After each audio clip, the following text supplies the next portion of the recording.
I was standing in my kitchen window when the fireworks cracked open the sky. The city screamed its joy.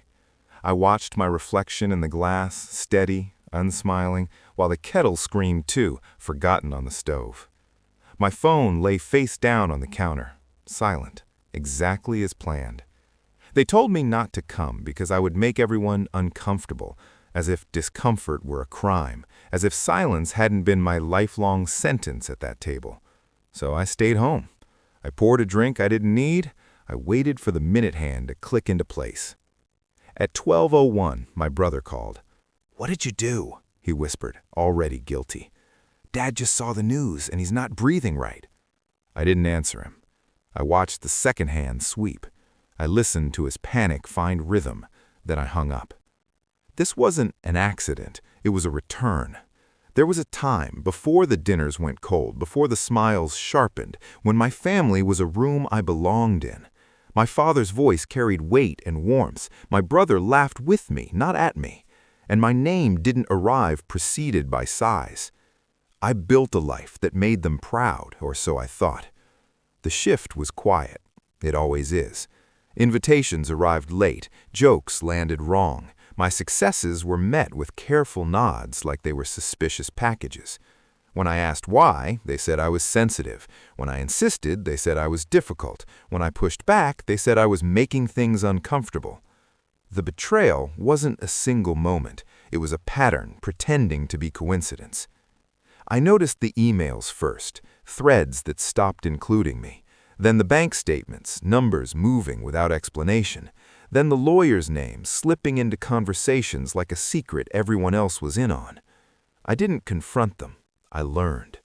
I learned that my father had quietly shifted control of the family business while I was abroad, using my absence as leverage. I learned that my brother signed documents he didn't read because he trusted Dad. I learned that my name was used as a shield, decisions blamed on me so others wouldn't have to argue. I learned that love in my family had become a transaction.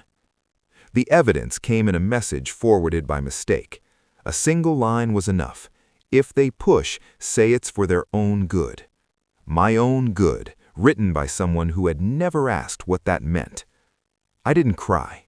I closed the laptop. I slept. In the morning, I made a list. Justice isn't loud. It's meticulous. I hired counsel who didn't know my last name and didn't care. I audited what could be audited. I requested what I was entitled to, and only that. I let deadlines pass without reminders. I let assumptions calcify. I let them underestimate me because they always had. Every move was legal. Every step was documented. I changed nothing publicly. Privately, I set traps that only arrogance could spring. The first domino was regulatory, a filing corrected here, a disclosure there, the kind of truth that doesn't accuse, it illuminates. The second was financial, a clause invoked at the exact right moment. The third was social.